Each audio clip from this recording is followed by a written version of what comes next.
نو یوازې پاتې شم د خپلو هر ستم زورور. تا ته پته ده ستا ډېډ فضا سره ستا واده ته تیار شو. خوشحالو هغه ژوند ډېر ښایسته هغه ژوند درد یې راکو. زه ساحله د ټولو نه مخکې خپل ډېډ نه معافي وغواړه. د دې ضرورت نشته او اسې هم د چا په وینا باندې معافي غوښتل د یو ټوکې نه علاوه اسم نه دی او دې وخت زه د ټوکو په موډ کې نه یم. I'm sorry dad. زه واقعي ډېر شرمنده یم. نیکمله اولاد خبره د سوري او د معافي حد پورې نه بوزي. I know dad and I promise چې آینده دپاره به داسې هیڅ هم نه کېږي. آصفه موږ ستا هر شرط منو. دا هم د منافقت یو قسم دی. نه ډاډ زه ستاسو د دې خبرې اختلاف کوم.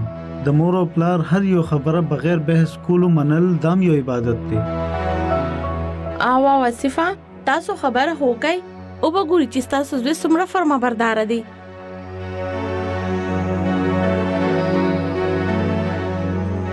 تابعدارۍ سره څوک شرطونه نه لګوي. پلیز آصفه باز صرف پریشانی پیدا کوي. ساحل ستا حافظ ته به قلم نه درځي. جی ډاډ د دې نه علاوه کوم ستاسو څه شرطونه وي نو زه د هغې منلو لم تیار یم.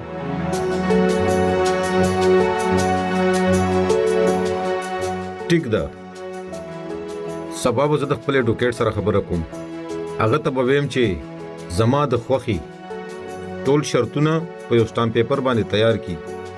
تاسو دواړه مور او زوی په پټو سترګو به په هغې دستخط کوئ.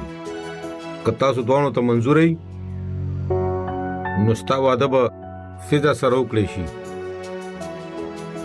تاسو دواړه تلی شئ.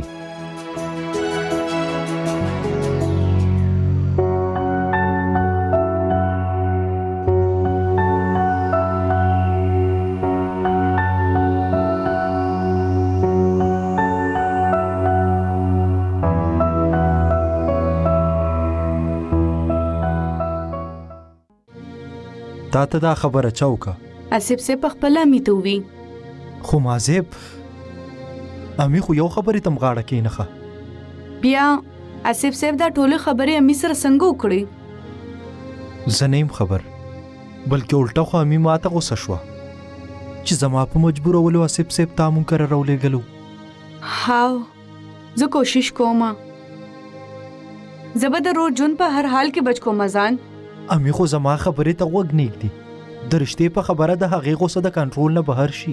هر یو طرف ته تیاره ده ځان. ته زما په خاطر خپل ژوند بربادوه ما. د مقابلې امتحان ورکا او چرته چې ستا مور او پلار غواړي هلته واده وکړه. نه دا ممکنه نه ده چې کلم درته یو لاره پاتې نشوه ځانه نو خپل ځان دې ولې په اذیت کې اچولی دي؟ نو تا ولې ځان په عذاب کې اچولی؟ هیر کما زما وس کې هیڅ هم نشته ځان. مازیب که زما په وس کې وی نو زه به دا وخت دلته نه ومه. فضا ما ته وویل چې ستا په حالات رحم ورلو او آصف صاحب مونږ کره راغلو. ما نم صبر ونه شو او ستا کتوله راغلم. دا سلسله به تر کومه پورې داسې روانې وي ځان؟ تر کومه مې چې سا وي. تر کومې چې ته د مایوسۍ په تیارو کې د امید شمې بلې.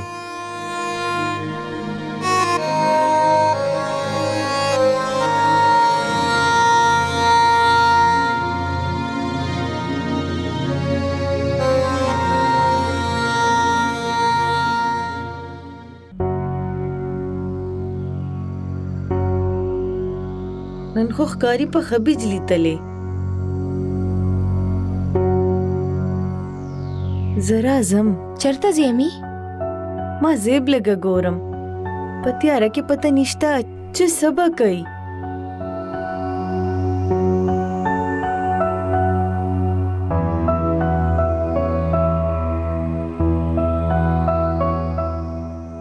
یا الله ماله همت راکې چې زه د خلکو د پاره څه وکړمه. چا چې زما کور د آبادېدو نه مخکې روان کو د هغه د مور د خاطره د هغه د ازادۍ کوشش کوم.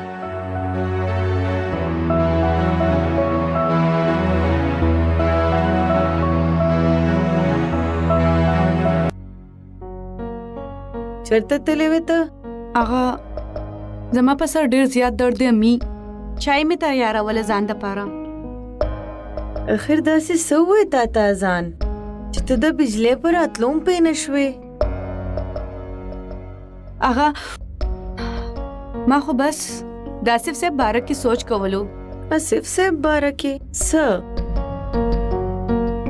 همدا چې آصف صاحب مونږ ته ویلو چې شګفته آنټي د وینې بدل اخیستو ته تیاره ده، خو اذان ماته وویل چې شګفته آنټي یوې خبرې ته هم نه ده تیاره.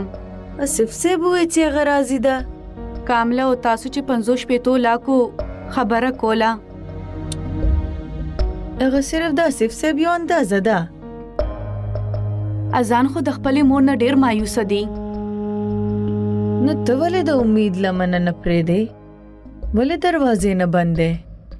مخکې نه علاقې کې لږه بدنامي وشوه چې ته نوره مغویله د خبرو مکور کې. زه د خپل رور دپاره هر قسم بدنامي برداشت کولی شم.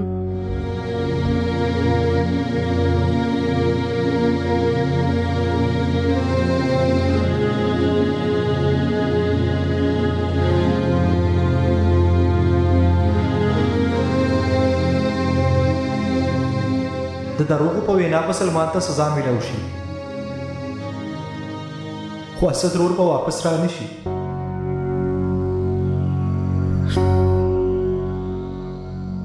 د انتقام اخستونه معاف کول ډیر آسان دي.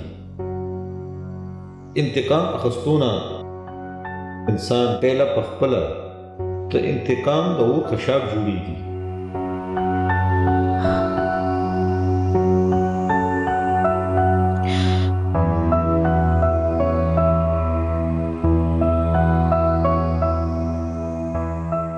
معاف کول ډیر آسان دي او اسی هم ژوندې پرېږدي چې د مړو غوندې ژوند تېروي. دا اصل سزا ده.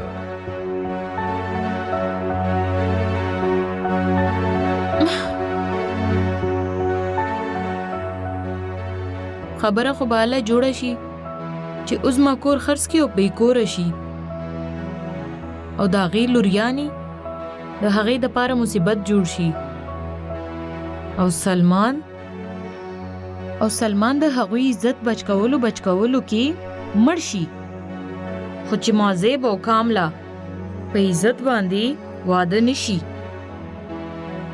نه، زه به هغوی ودونو ته پرې نه دمه.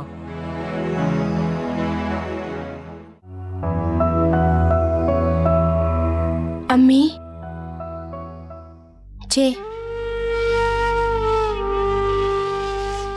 زه بس ستاسو دپاره ناشته تیارومه. مازې پاسې ده. جی هغه آفس دپاره تیاریږي. زه چې اسکم بیا ناشته تیاروم. نه زه تیاروم. امي هغه زه تاسو سره یو خبره کومه. دې دپاره ما ستاسو چې دلته راوړه. ها وایا څه دې پکار دی؟ امي که تاسو نه مایند کوئ نو زما مزغو کې یو آیډیا ده. آیډیا؟ زمونږ حیدرآباد والا کور به کله په کار راځي. په آخره کې به څوک رشته دار به پې قبضه واچي که نه. زه په دې ټاپک هیڅ خبره اورېدل نه غواړم. پېښ وې ته؟ خبره خو اورئ تاسو. هغه کور خو به په 15 لکه خرڅ شي که نه. که هغه 50 لکم کوي نو بیا به هم زه خرڅ نه کم چې سلمان پې راخلاص کم. ولې امي؟ اخر دې کې څه بده ده؟ سلمان ستا خوشحالي شو کولی دي، او ته په دې خبره ما د شرمندګۍ په ژورې کنده کې خښولو کوشش مه کوه. زه ستاسو سترګې نه ټیټوم، بلکې ستاسو غم لږ شانتې کمول غواړم، او د سلمان د راتلو نه مخکې زه دې کور نه لرې تګ غواړم.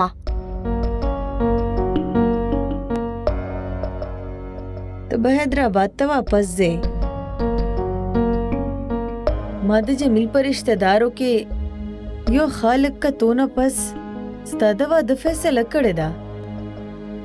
خو امي خو مو هیڅ نه. ته واپس په حیدرآباد کې د ځان اډجسټ کولو کوشش وکړه. زه به د جمیل په کور باندې د جمیل د لور د بې عزتۍ والا کس را خلاص نه کم.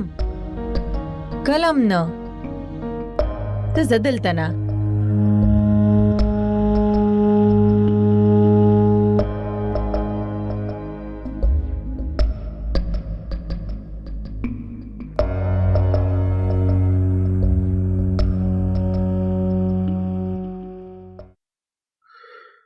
Come in.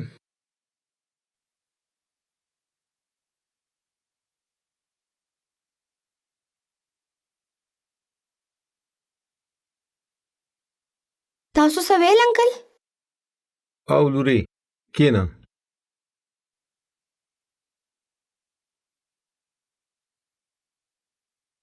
داسې ښکاري چې تاسو څه اهمه فیصله کوئ. فیصله خو ما کړې ده، خو ته به زما مرسته کې. لوري ما ته ستا ډېر سخت ضرورت دی. جی انکل وایې. لوري ته ما ته د دنیا د هر یو څیز نه زیاته ګرانه یې، خو د بې وسه انسان مجبورۍ وګوره. کله کله هغه خپل د ټولو نه قیمتي څیز هم قرباني کی. ولی تاسو ساحل سره زما د واده کولو فیصله وکړه؟ دین علاوه ما سره یو اپشن هم نو پاتې. خو انکل زه به ستا ټولې ګیلې وکړم. ګوره لوري ستا پراپرټي خو ستا په نوم ده، د ساحل هم ټوله پراپرټي ستا په نوم باندې کېدی شي.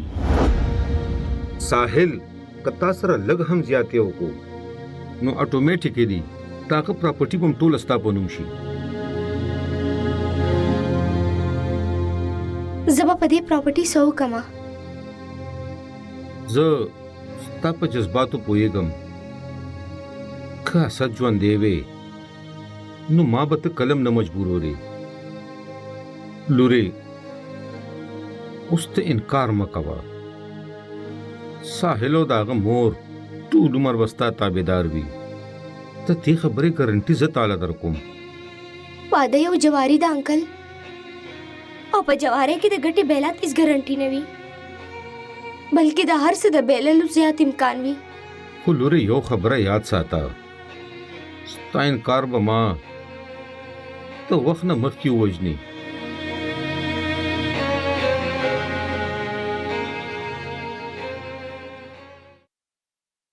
د شرطونو نه ولې پریشانه کیږي؟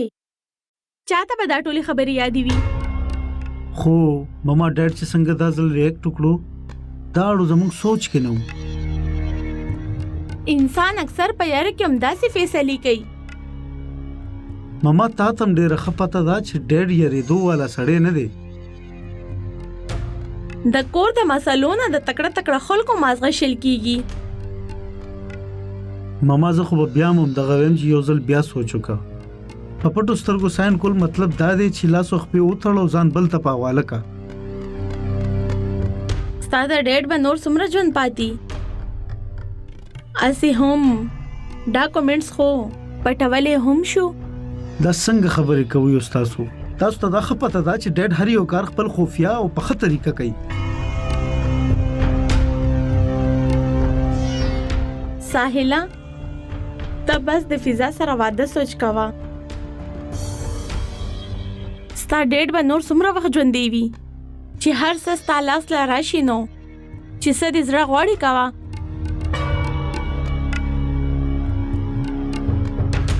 ته کله نه ولاړې دلته؟ ما سره د ودرېدو ټایم چرته وي جی؟ زه خو ټوله ورځ په کارونو کې لګیا یم. تا ته ما په فضا او په فروه د نظر ساتلو ویلو او ښکاري راته چې ته په ساحل او ما باندې نظر ساتي. د شک هیڅ علاج نشته بیبي جی. او اسی هم زه خو صرف یو نوکر یم او زما کار. بکواس بند کا او چې د څومره کار مې درته ویلي دي هم راکوه. که څه خبرې نه زه خبر شوم نو تاسو ته به خامخا ویم. ستاسو د خوشحالولو دپاره زه دروغ نشم ویلی.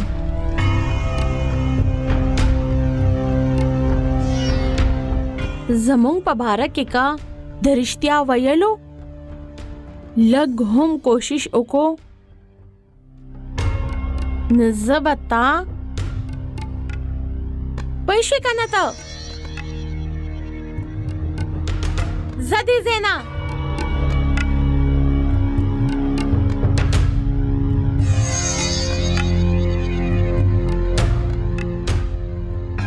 ډېرې وزرې وکې دي.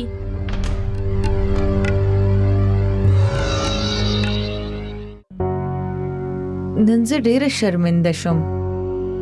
ولې می سو شو داسي؟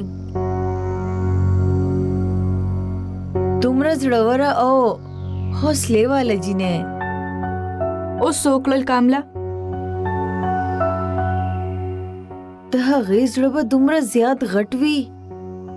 دا خو ما کله سوچ هم نشو کولی. داسې هغې څه بهادري وښوله تاسو ته چې کم سلمان د هغې ژوند تباه که. د هغه د بچ کولو دپاره د خپل پلار کور خرڅول غواړي. وینې تویېدو دپاره او د دې کور د خوشحالو د خاطره د خپلو ارمانونو د قاتل دپاره هغه د خپل پلار کور خرڅول غواړي. دې ته وایي خانداني وینه. رور خو ستاسو وینه هم ده که نه مي؟ زما د پلار وینه د چا د شرافت مثالونه چې نن سبا هم خلکو ته یاد دي. رور داسې سوچ ولې ونه کو؟ څه ووایم تا ته چې د سلمان کیسه څه ده؟ سو شو امي؟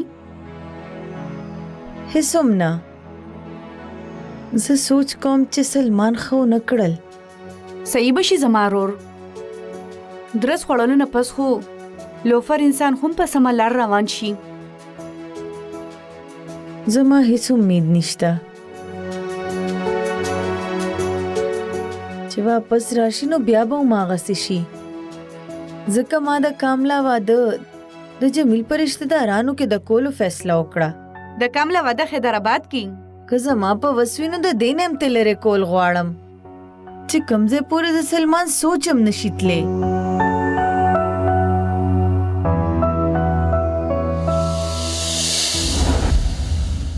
خوشحالو هغه ژوند ډېر ښایسته هغه ژوند درد یې راکو. هغې ساحل سره واده کول غوښتل او چې ساحل هغې ته انکار وکړو نو هغې هغه بدنام کو. دا دفترونو کې کار کولو والے جنکۍ نه دي، همداسې وي.